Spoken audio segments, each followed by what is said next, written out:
रही मेहंदी?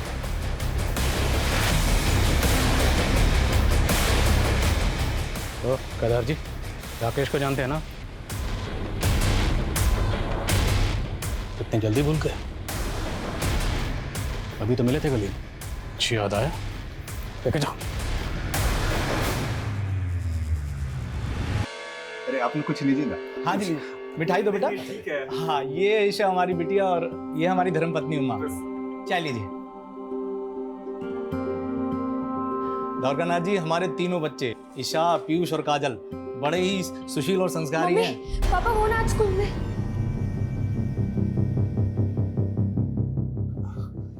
ये हमारी बेटी है काजल। काजल, सबको नमस्ते करो। हाय। अरे काजल, तेरे कपड़ों को क्या हुआ? वो हम स्कूल में खेलते वक्त गिर गए थे। जाओ, कपड़े बदल के आओ। कहा है ना कि काजल हम तीनों में सबसे छोटी है, इसलिए सबसे ज्यादा नटखट है। वो कहते हैं ना, छोटे पैकेट में बड़ा धमाका। मम्मी, समोसा बहुत गर्म है। हमेशा गड़बड़ करती है लड़की। देखना आज फिर ताऊ जी से डांट खाएगी। डांट तो खा ली, अब हमें समोसा खाने दीजिए बड़ी मम्मी। छोड़ रख, ये ले जा। अरे रहने दीजिए वृंदा मामी, हम ले जाते हैं, ये तोड़ फोड़ देगी। हम भी आपके साथ चलते हैं। चल।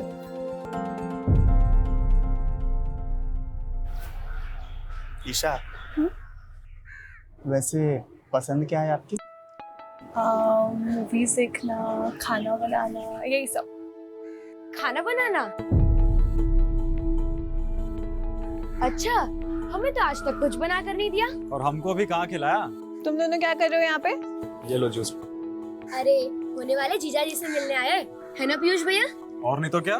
दिवेश जीजू, हम तीनों भाई बहन है ना, हर जगह साथ जाते हैं, तो अगर आप ईशा दीदी को लेकर गए तो हमको भी साथ लेकर जाना पड़ेगा। और हमको भी।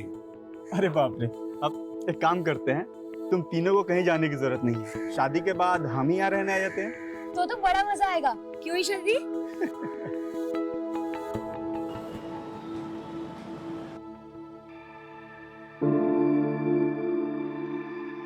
अवधेश में झिझक कह रहे, बोलिए ना क्या हुआ? द्वारकानाथ जी क्या बोले? अगले महीने देवेश अमेरिका जा रहा है। द्वारकानाथ जी चाहते हैं कि इसी महीने ईशा और देवेश की शादी हो जाए। इतनी जल्दी पैसों का प्रबंध कहाँ से कर पाएंगे? भैया, ईशा भी हमारी बेटी की तरह है, तो शादी का आधा खर्चा हम उठाएंगे। और कल हम शेखर से भी बात करते हैं, वो भी जरूर मदद करेगा। नहीं महेश, बाहर वालों को घर के मामले में इन्वॉल्व करने की जरूरत नहीं है। भैया बचपन का दोस्त है मेरा, वो देखिएगा, वो खुशी खुशी मदद करेगा। हाँ ताऊ जी, शेखर चाचा बहुत अच्छे हैं। महेश, तूने हमारा आधा बोझ हल्का कर दिया। अरे फिर काजल की जब शादी होगी ना तब। हमारी शादी? नहीं ताऊ जी, हम शादी नहीं करेंगे, हम तो मम्मी के साथ रहेंगे।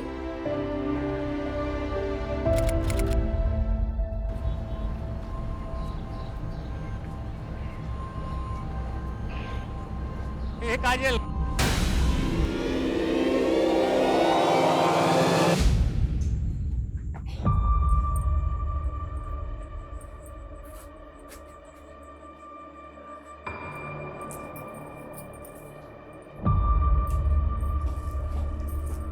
आने दो काजल को। जेठ जी एकदम ठीक कहते, लड़की हाथ से निकलती जा रही है। शांत हो जा बेटा। महेश गया है ना काजल को लेने। आ गया फोन। हेलो, मिल गए ना काजल? फोन देना उसे। वृंदा, काजल भारती के घर आई ही नहीं। क्या? तो कहीं कहाँ वो? महेश, मिली क्या? नहीं। देख तू चिंता मत कर, किसी ने कुछ कह दिया होगा, यहाँ वहाँ मुंह फुला के बैठी होगी, मिल जाएगी। चल वहां ढूंढते हैं।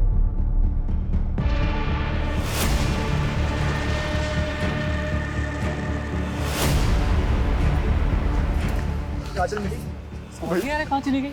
भैया कहीं नहीं मिल रही। भैया हमको बहुत डर लग रहा है, पुलिस से मदद लेना चाहिए।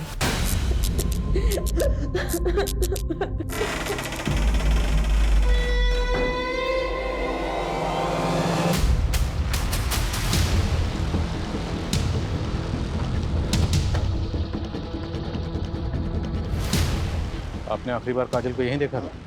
जी हाँ। अरे पापा, रास्ता भूल गए क्या? हमारा घर तो उस तरफ है। बेटा भूला नहीं, बस है ना, मैं काम पूरा करके आ रहे। तो हम भी आपके साथ चलते हैं और आते वक्त हम चॉकलेट ले लेंगे। बेटा तो चॉकलेट तो शंभू चाचा से ले ले, हम बस काम खत्म करके आ गए। काजल की तस्वीर सभी पुलिस स्टेशन में सर्कुलेट करो। सर, आसपास की सभी दुकानें बंद हैं। अब तो सुबह जब दुकानें खुलेंगी सभी को इन्फॉर्मेशन मिलेगी। मैं शर्मा, छोटी बच्ची का मामला सुबह तक का इंतजार नहीं कर सकता। पेट्रोलिंग टीम से कहो कि तुरंत बच्ची की तलाश शुरू करें और पास में एक नाला है, वहाँ भी चेक करो। ओके।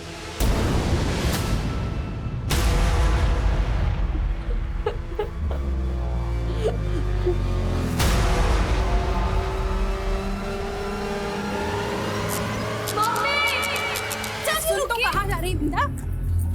कहाँ जा रहे हैं? काजल नहीं कहाँ जा? मुझे जाना पड़ेगा उसको। आ जाएगी काजल बेटा, तू शांति रखना। भाभी अभी तक नहीं आई है, पता नहीं कहाँ होगी हमारी बच्ची। कुछ नहीं होगा उससे, आ जाएगी वो। नहीं आई ना भाभी अभी तक। आ जाएगी ना काजल, तू शांति रखना। पता नहीं किस साल में होगी, कहाँ होगी। भाभी हमको हमारी काजल चाहिए। आ जाएगी बेटा।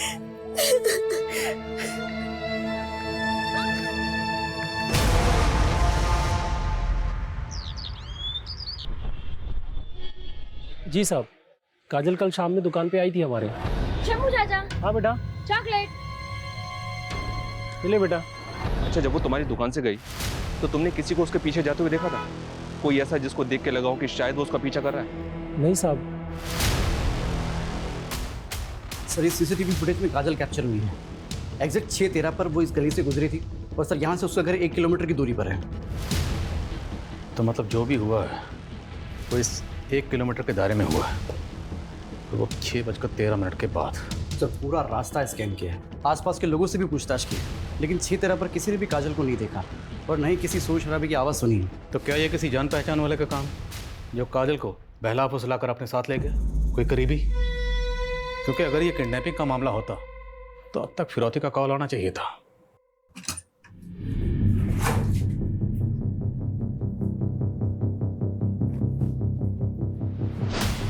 वृंदा, पापा नहीं मिल रही। नहीं मिली। वृंदा मिली? नहीं। अम्मा पूरा घर छान लिए, पड़ोसी में पूछ लिया, चाची नहीं मिल रही। कहाँ गई होगी? भाभी आप और ईशा यही रहिए, हम लोग बाहर जाकर देखते हैं।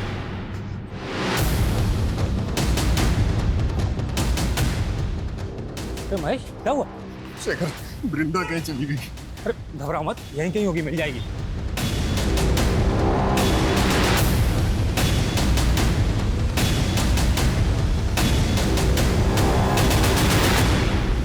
वृंदा मामी मामी, आप यहाँ क्या कर रही हैं? आ जाएगी काजल।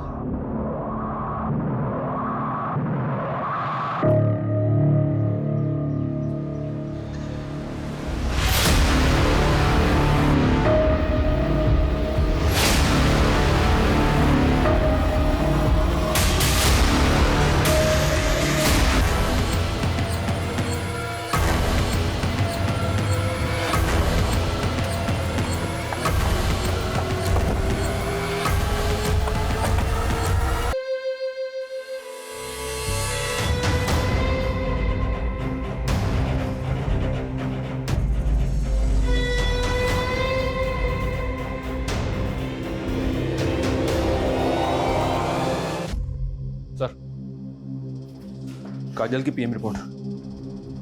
उसकी मौत गला घोटने से हुई है सर। और रेप तो नहीं हुआ सर, लेकिन टॉर्चर काफ़ी किया गया उसे। पीठ और सीने पर जख्मों के कई सारे निशान हैं और 2 फ्रैक्चर्स भी। काजल को पहले बहुत बुरी तरह से मारा पीटा गया सर, और गला घोटने के बाद उसकी आंखें निकाल ली। 12 साल की मासूम बच्ची के साथ इतनी हैवानियत, और ये सोचकर ही मेरा खून खौल रहा है कि वह हैवान अभी भी आजाद घूम रहा है। शर्मा, वो हैवान मुझे किसी भी सूरत में जल्द से जल्द सलाखों के पीछे चाहिए।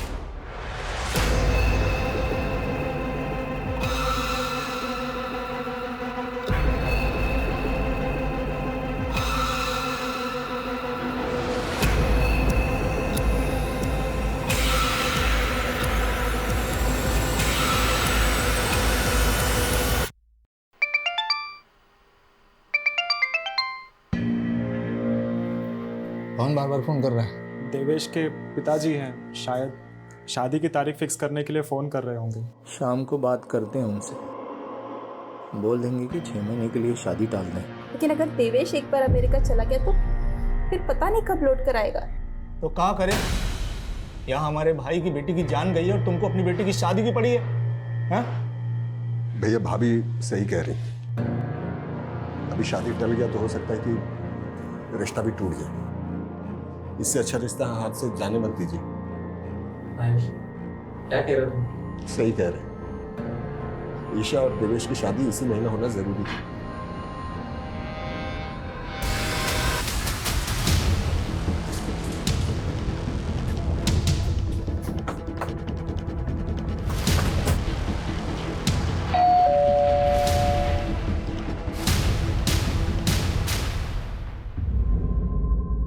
सब ऐसा हमने क्या बिगाड़ा था किसी का, जो हमारे कलेजे के टुकड़े के साथ ऐसा करती।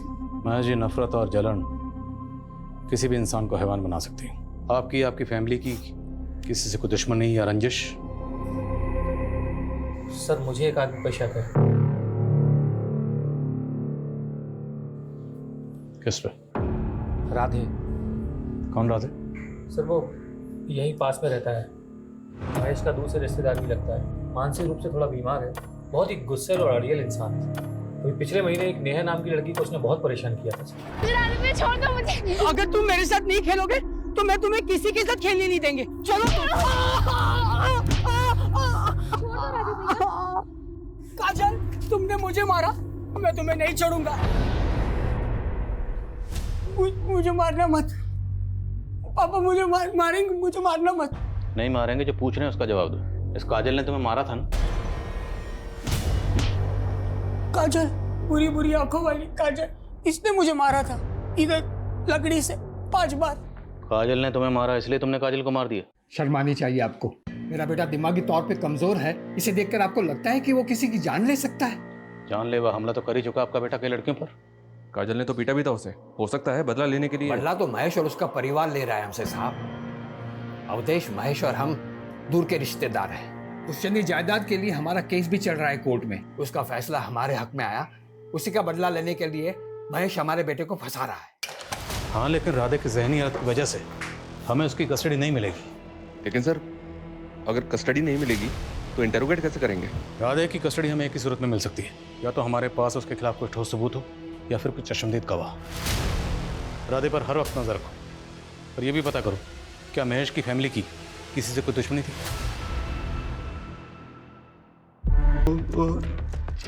ये दोनों टाइम वेस्ट कर रहे हैं, इनकी हड्डी पसली एक कर दो। जब तक उस आदमी का नाम याद ना आना है, छोड़ना मत इनको। सर मुझे लगता है नशोड़ियों ने उठाया काजल को और अब कहानियां बना रहे हैं। मुझे राधे के ऊपर डाउट है सर।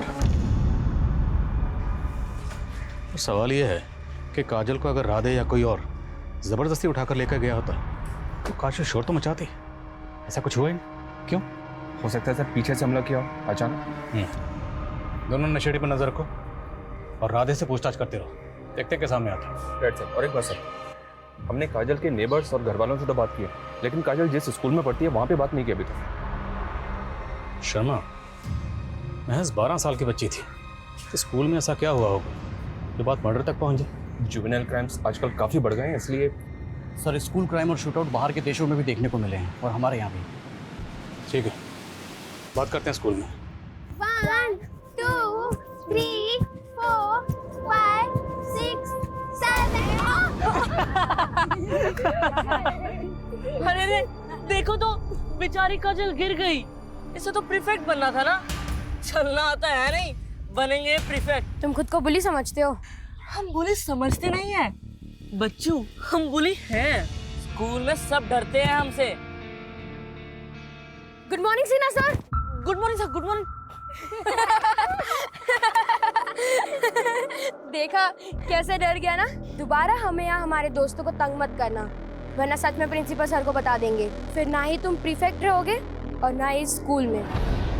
उस दिन के बाद से आकाश उसके पीछे पड़ गया था और एक दिन तो उसने हद ही कर दी। छोड़ो मुझे। मुझ पे हंस रही थी ना। ऐसा करते हैं, इसे स्टोर रूम में बंद कर देते हैं। अब पड़ी रहे इधर ही।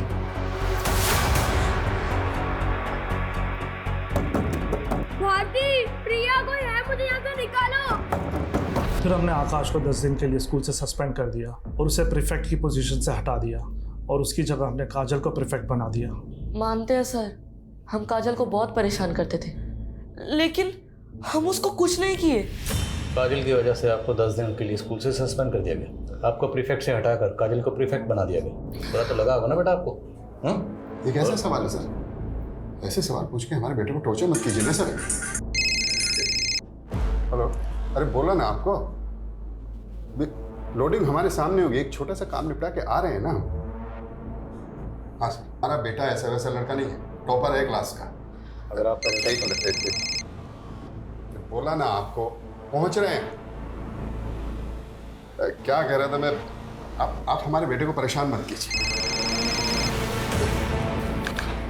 ये क्या कर रहे हैं आप? आपको मालूम है कितना इंपॉर्टेंट काम? आपके बेटे के फ्यूचर और उसकी जिंदगी से ज्यादा इंपॉर्टेंट काम है। बात को समझिए ना सर। आप बात को समझने की कोशिश कीजिए। जो लड़की मरी है ना, उसकी जिंदगी भी इंपॉर्टेंट थी। उसका कत्ल हुआ और उसके कातिल को ढूंढना हमारा काम है, और ये काम सबसे ज्यादा इंपॉर्टेंट है। सर आप जो पूछना चाहते हैं पूछिए। हमें पूरा भरोसा है हमारे बेटे ने कुछ नहीं किया। हाँ ठीक है, उसको पकड़ के रखो। नमस्कार सर, मैं तुम्हें फ़ोन करता हूँ। हाँ, कत्ल का कुछ पता चला? हमारे पास रोज़ बहुत सारे केसेस आते हैं, इंसानों की गुमशुदगी के, हत्या के, अपहरण के। अब क्या करें, हम उन केसेस पे ध्यान दें या पूरा का पूरा पुलिस महकमा तुम्हारे गाय के हत्यारों के पीछे लगा दें? बोलो क्या करें?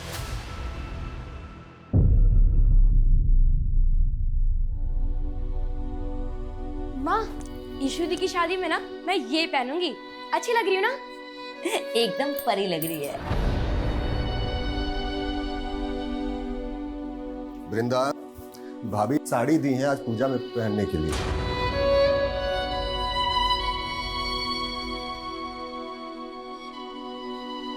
काहे अपना जख्म कुरेद रही है? हम कहे थे ना, काजल का सारा चीज खुद से दूर कर दो।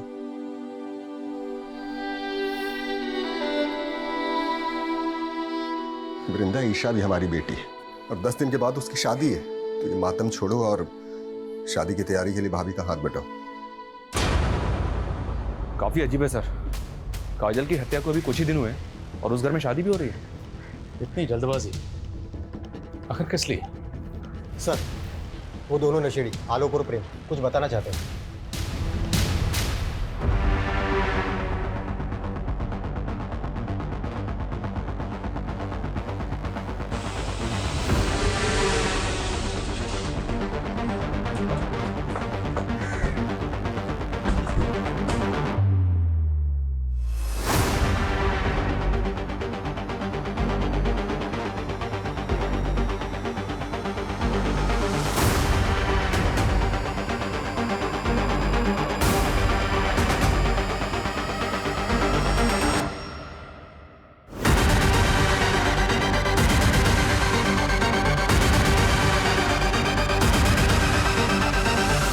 चलें शेखर?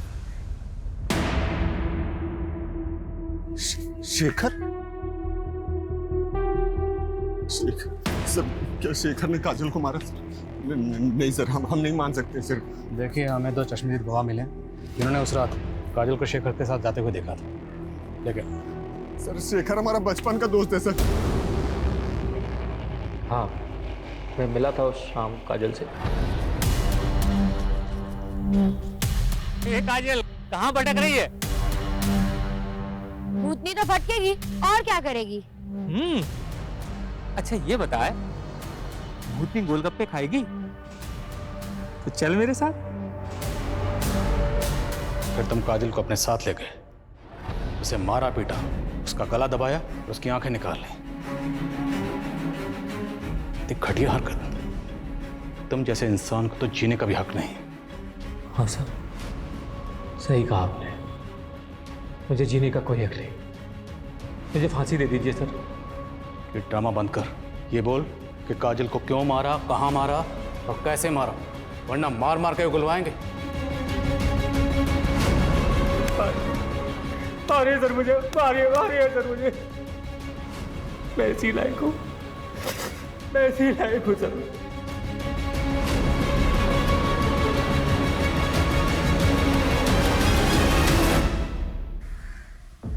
पहली बार ऐसा महसूस हो रहा है जैसे इस केस को क्लोजर नहीं मिला। चश्मदीद गवाह है, कातिल ने अपना जुर्म कबूल कर लिया। भी ऐसा लगता है जैसे केस सॉल्व नहीं हुआ। क्यों सर? पहली बात तो ये है कि शेखर ने काजल को अगर मारा है तो मोटिव क्या था उसने नहीं बताया। उसने काजल को कहाँ मारा नहीं बताया। काजल को कहाँ छुपा के रखा था नहीं बताया। यहाँ तक कि काजल को पेट पर कब लटकाया उसने कुछ नहीं बताया। तो आपको लग रहा है सर शेखर हमसे झूठ बोल रहा है? लेकिन सोचने वाली बात तो ये भी है सर कि कोई खून का इल्ज़ाम अपने सर पे क्यों लेगा? यही सवाल तो ध्यान में घूम रहा है, पर मेरी गट फीलिंग कहती है शेखर खूनी नहीं। राधे के कोई अपडेट? नहीं सर, उसके घर के आसपास लोग लगाए हैं, लेकिन उस दिन के बाद वो घर से ही बाहर नहीं निकला। शायद बाप ने रुक रखा हो। आकाश और उसके फादर विवेक, उनकी बैकग्राउंड भी खंगालो। हो सकता है टॉपर बेटे के सस्पेंशन से बखला कर उसने ये कांड किया। सर आज ही अपने खबरों को काम पे लगाता हूँ। पता करो। सर एक बात दिमाग में आई है, ये भी तो हो सकता है सर कि ये शेखर किसी और को बचाने के लिए इल्ज़ाम अपने सर पे ले रहा है। महेश उसका बचपन का दोस्त है। शेखर ऐसा क्यों करेगा? ये शेखर की फैमिली प्रयागराज में नहीं रहती है? नहीं सर, 10वीं के बाद मुंबई शिफ्ट हो गया था, लेकिन 3 साल पहले अचानक वापस आ गया और अकेला ही रह रहा है। मुद्दा तो यही है कि शेखर आखिर किसी और के खून का इल्ज़ाम अपने सर क्यों ले रहा है। अब अगर हमें यह जानना है तो हमें शेखर की ज़िंदगी की किताब के पन्नों को पीछे की ओर पलटना होगा। आज ही मुंबई के लिए रवाना हो और पता करो शेखर का गुजरा हुआ कल। Okay sir.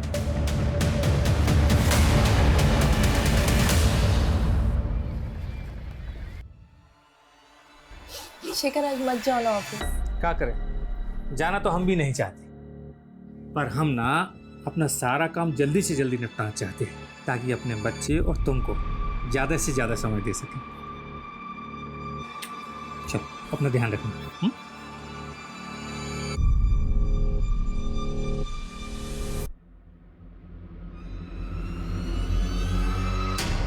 सब पता नहीं कैसे हुआ, मैं जब घर के अंदर गया सारा सामान बिखरा हुआ था और मेरी बीवी तृप्ति वो भी कहीं नहीं थी। सर बाहर निकल के सब लोगों से पूछा पर किसी ने कुछ नहीं बताया।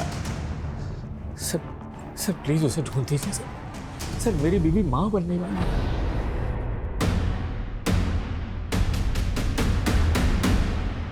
क्या शेखर पर उसकी बीवी की मौत का चार्ज लगा था? जी सर, शेखर 1 साल तक जेल में था, डिप्रेशन में चला गया था। फिर जब कोई सबूत या गवाह नहीं मिला तो उसे छोड़ दिया गया। और दोनों मियाँ बीवी के बीच अनबन की वजह क्या थी? वो पता नहीं चला। उसकी बीवी तृप्ति मिली? No sir. उसकी डेड बॉडी? No sir. मैंने SHO वागले से कहा है कि इस केस में कोई भी अपडेट मिलता है तो वो इन्फॉर्म करें। लेकिन एक बात समझ में नहीं आ रही, शेखर की बीवी तृप्ति गायब हुई 3 साल पहले, तो 3 साल पहले गुजरे उस हादसे का काजल के केस से क्या ताल्लुक हो सकता है? कहीं ऐसा तो नहीं कि शेखर ने अपनी बीवी का कत्ल किया था लेकिन सजा से बच गया, अब वही गिल्ट उससे काजल का कत्ल कबूल करवा रहा है? सर कम है।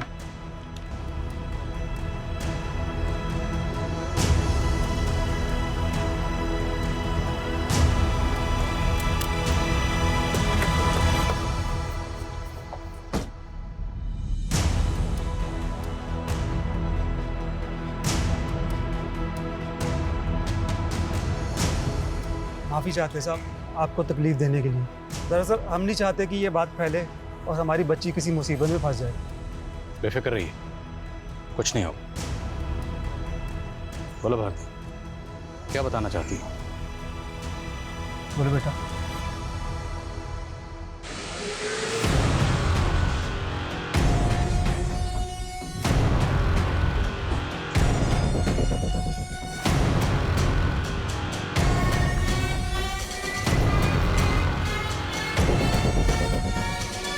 हाँ मैडम।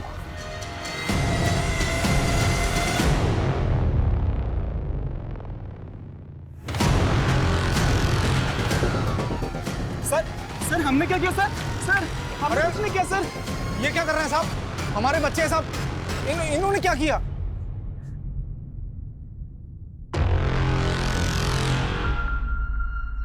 सुना है तुम तीनों भाई बहन में बड़ा प्यार था, और तुम दोनों में तो कुछ ज्यादा ही प्यार था। इश्क, एक नाजायज रिश्ता। तुम दोनों के राज से पर्दा उठ चुका है। अब बेहतर यही होगा कि आगे की कहानी तुम लोग खुद बताओ।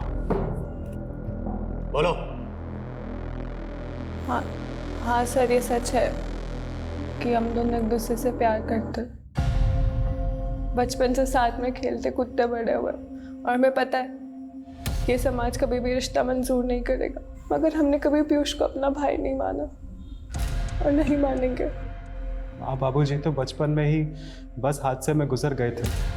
उसके बाद में महेश मामा और अद्वेश मामा ने ही मेरा पालन पोषण किया। ईशा की शादी हम किसी और से होते हुए नहीं देख सकते थे, और ना ही ईशा के साथ शादी हम सबके सामने कर सकते थे, इसीलिए हमने ये रिश्ता सबसे छिपाया था। पीयूष, 1 महीने में शादी हो रही है हमारी। मर जाएंगे लेकिन किसी और से शादी नहीं करेंगे। हम तेरी शादी के एक दिन पहले यहाँ से भाग जाएंगे, मुंबई चले जाएंगे। फिक्र मत करना, तू मत कर तू फिक्र, मैं सब संभाल लूंगा। ईशा दीदी, पीयूष भैया। अगर काजल इसके बारे में पूरे परिवार को बता देती तो तुम दोनों के भागने का प्लान चौपट हो जाता। उस दिन तुम काजल को भारती के घर के बाहर मिले थे। झूठ तो बोलना मत, क्योंकि भारती हमें सब कुछ पहले ही बता चुकी है। हाँ ये बात सच है सर। हम जानते हैं हमसे बहुत बड़ी गलती हो गई है। ईशा को भी समझ में आ गया है। हमने भागने का प्लान भी कैंसिल कर दिया है। सच्ची सब कुछ वैसा ही चलेगा जैसा कि घर वाले चाहते हैं। तुम समझ रही हो ना हम क्या कह रहे हैं? तुम किसी को बताओगे तो नहीं? ठीक है भैया, हम किसी को नहीं बताएंगे, पर आप अपना वादा तो नहीं तोड़ोगे ना? नहीं, पक्का वाला प्रॉमिस। ठीक है। काजल ने वादा किया था कि वो किसी को कुछ नहीं बताएगी। हमने भरोसा किया था उस पर उसने तुम्हारे विश्वास को तोड़ दिया। उसने अपनी दोस्त भारती को सब कुछ बता दिया था। तुम काजल को मिले, अब उसे अपने साथ ले गए, उसे मारा पीटा, उसकी आंखें निकालने, उसका गला दबाया। नहीं सर, ये बिल्कुल झूठ है सर। हमने काजल को नहीं मारा। इसी भतीजी की शादी के लिए मरे जा रहे थे ना आप? हाँ, अपनी बेटी के शौक से ज्यादा आपको उसकी शादी की पड़ी थी। ईशा और पीयूष के साथ साथ आप भी मेरी बेटी की मौत के जिम्मेदार हैं।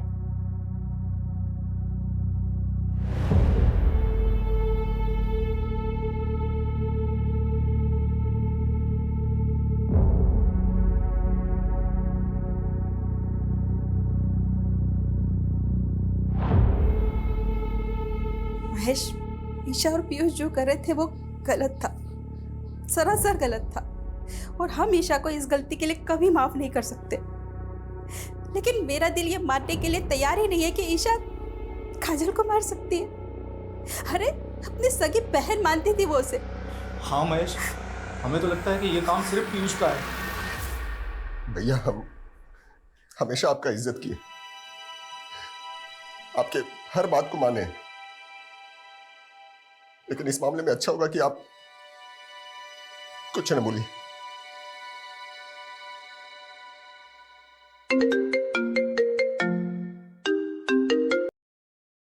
हाँ बागले, बोलो। क्या शेखर की बीवी तृप्ति जिंदा है? जी सर, ऐसे जो वागले ने ढूंढ निकाला। शर्मा, तुरंत मुंबई के लिए निकलो।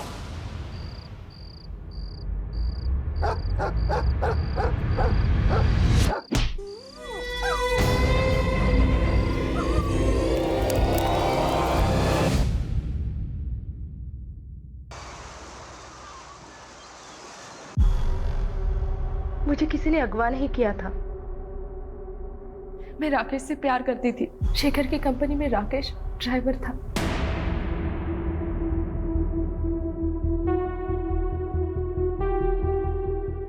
और मैं शेखर को छोड़ना चाहती थी,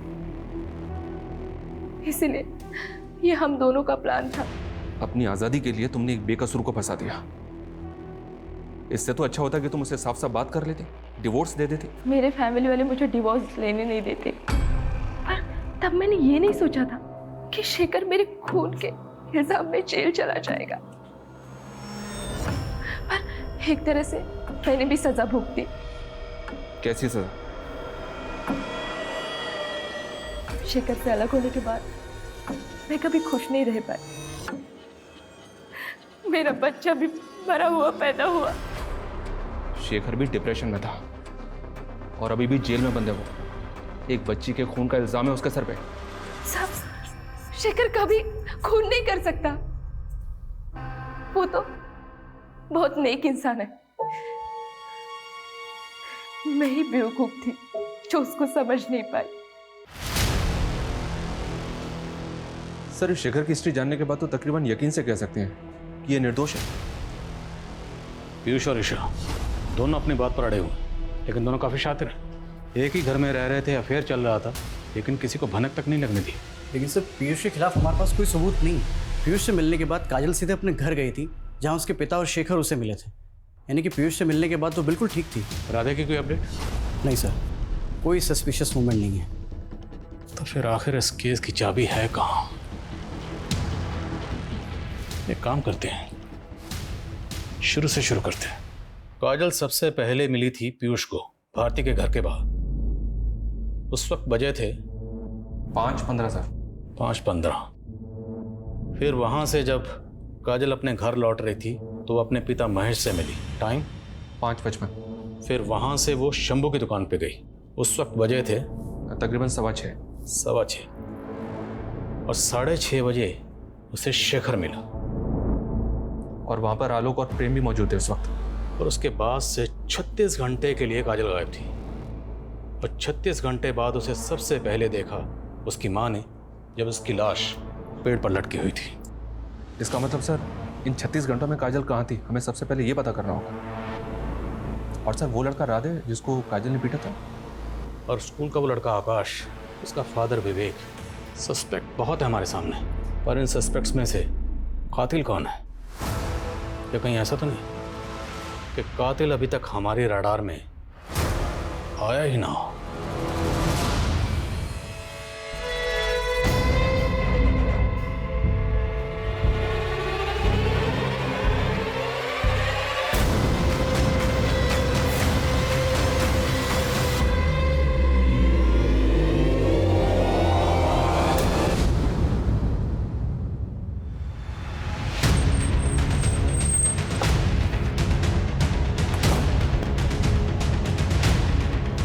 जय हिंद सर।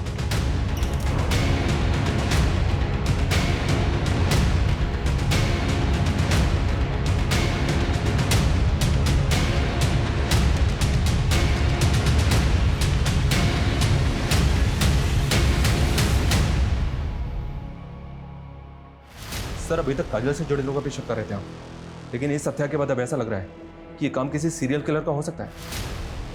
हो सकता है हम गलत हों, पर हम हाथ पे हाथ रख कर नहीं बैठ सकते। हमें आगे तो बढ़ना होगा, चलते रहना होगा, वाला डायरेक्शन में ही सही। हो सकता है चलते चलते हमें सही मंजिल मिल जाए। सर, लोकल पुलिस स्टेशन से केस फाइल की कॉपी मंगवाई है। काजल की तरह इस लड़की रिया, जिसको भी टॉर्चर किया गया था और आंखें निकाली गई थी। इस केस से कोई क्लू मिला? जी सर, एक आई विटनेस है केस का। लड़की को अगवा करने से पहले उसने स्कूल के बाहर एक आदमी को टैक्सी पार्क करते हुए देखा था। कौन है टैक्सी ड्राइवर? सर, ये तो अभी तक पता नहीं चला है, लेकिन आई विटनेस का कहना था कि उसका हेयर स्टाइल कुछ अजीब सा था। टैक्सी ड्राइवर, अजीब हेयर स्टाइल। काजल की लाश जहाँ मिली थी वो एरिया अभी भी सील है ना? जी सर। उस पूरे एरिया में पता करो, क्या किसी ने किसी ऐसे टैक्सी वाले को देखा था जिसका हेयर स्टाइल अजीब था? और इस एरिया में जितनी भी सीसीटीवी फुटेज है सबको खंगालो। गाइस, मैं जानता हूँ काम बहुत मुश्किल है, but let's crack this case.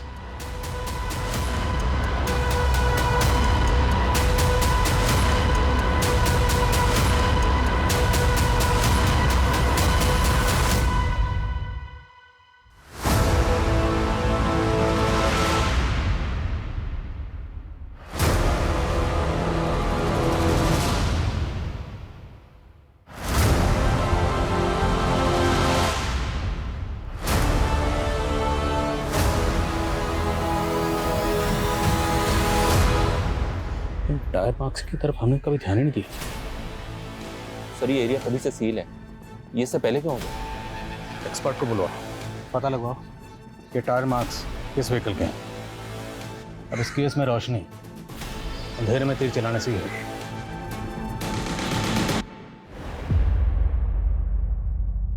Piyush जा चुका है और अब उसे कभी याद भी मत करना।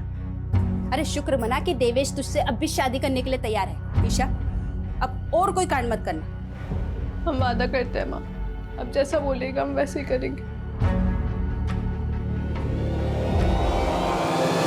सर, मैं प्रयागराज में हुए दूसरे सिमिलर केसेस ढूंढ रहा था, तो ये केस मेरे सामने आया, अवनी दीक्षित का। काजल, रिया और अवनी, तीनों केसेस में विक्टिम को पहले टॉर्चर किया गया, उसके बाद उनकी आंखें निकाली गई। और सर, इन तीनों में से किसी का भी रेप नहीं हुआ।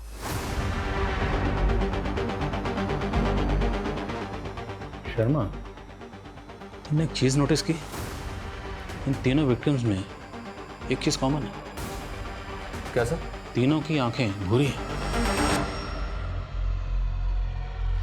अवनी दीक्षित केस में विक्टिम के आसपास कोई टैक्सी वाला नजर आया था? नो सर, अभी तक कोई भी आई विटनेस सामने नहीं आया। सर, काजल मर्डर क्राइम सीन में जो टायर मार्क्स मिले थे वो एक 3 व्हीलर ऑटो रिक्शा है। एक्सपर्ट के मुताबिक वो टायर मार्क्स कम से कम 15 दिन पुराने हैं। 15 दिन? यानी लगभग उसी समय जब हमें काजल की लाश मिली थी। मतलब हम सही ट्रैक पे हैं। उसी रिक्शा में काजल की लाश को लाया गया होगा। लेकिन सर, आई विटनेस ने रिया के केस में जिस ड्राइवर को देखा था वो टैक्सी चला रहा था। Sharma, let's keep it simple. हम एक ऐसे ड्राइवर को ढूंढ रहे हैं जिसका हेयर स्टाइल अजीब है। फिर वो चाहे रिक्शा चलाता हो, टैक्सी चलाता हो, कोई फर्क नहीं पड़ता। पूरी टीम को काम पे लगाओ। जब तक ये बंदा मिल नहीं जाता कोई घर नहीं जाएगा।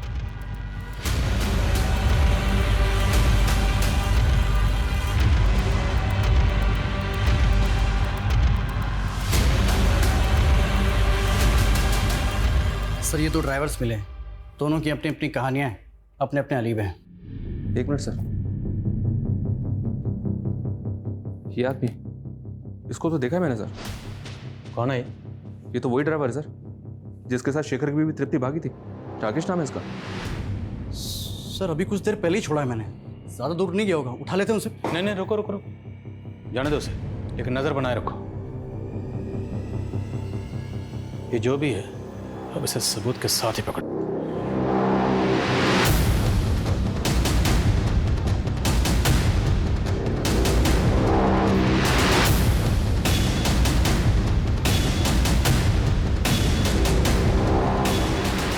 हेलो, हाँ मैं घर के बाहर वेट कर रहा हूँ।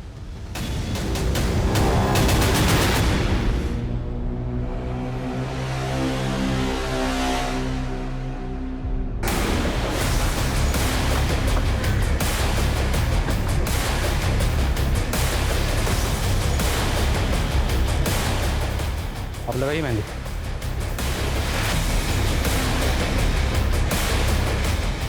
ओ केदार जी, राकेश को जानते हैं ना?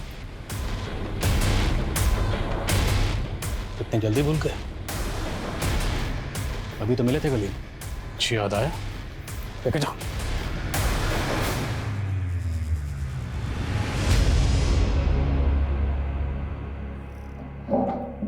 बोलिए केदार जी, सच का बोझ बहुत भारी होता है, उतार दीजिए।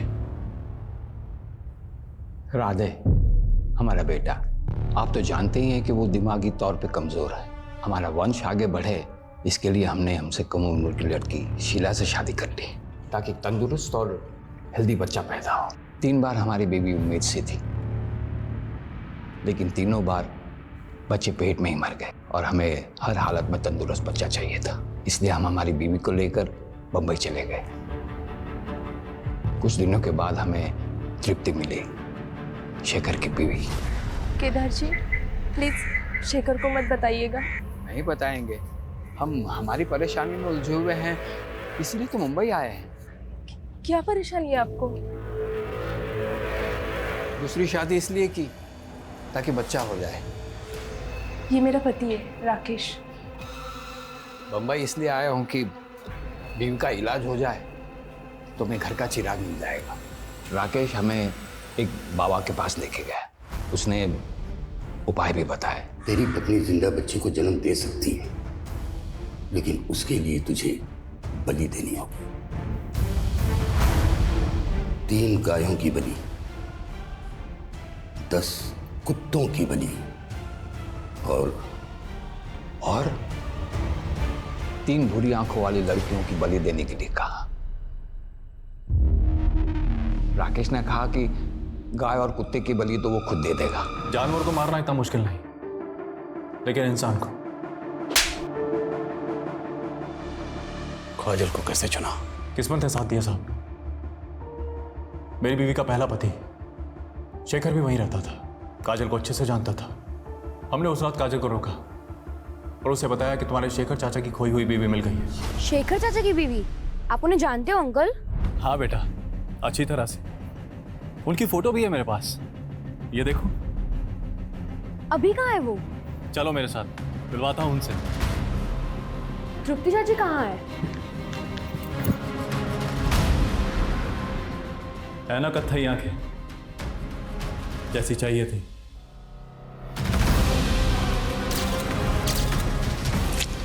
काजल के बाद 2 लड़कियां और उठाई इसने, और उनको भी काजल की तरह ही मारकर पेड़ पर लटका दिया, ताकि लोगों को लगे कि ये किसी सीरियल किलर का काम है। उस ढोंगी बाबा को मुंबई में अरेस्ट कर लिया सर, और उसने सब कबूल भी कर लिया। सर कोई सोच भी नहीं सकता था केदार एक बच्चा पाने के लिए इतना घिनौना जुर्म करवाएगा। अंधविश्वास और लालच का मेल बड़ा खतरनाक होता है। केदार को हर हालत में अपनी संतान चाहिए थी। इसी लालच में वो ये खतरनाक खेल खेल रहा था, जिसमें उसका साथ उस सरफिरा राकेश दे रहा था, और जिसका फायदा उस ढोंगी बाबा ने भी उठाया। अफसोस सिर्फ इस बात का है, इस खेल में उन 3 मासूम बच्चियों ने बिना वजह अपनी जान गंवा दी। और शेखर, जो बेकसूर होने के बावजूद अपनी बीवी तृप्ति के केस में आरोपी बना, पूरी तरह से टूट चुका था। जब काजल के केस में सस्पेक्ट बना तो उसने खून का इल्जाम अपने सर पर ले लिया। तो अच्छा हुआ कि वक्त रहते हम असली कातिल तक पहुंच गए और एक बेकसूर को फिर से बलि पर चढ़ने से बचा लिया।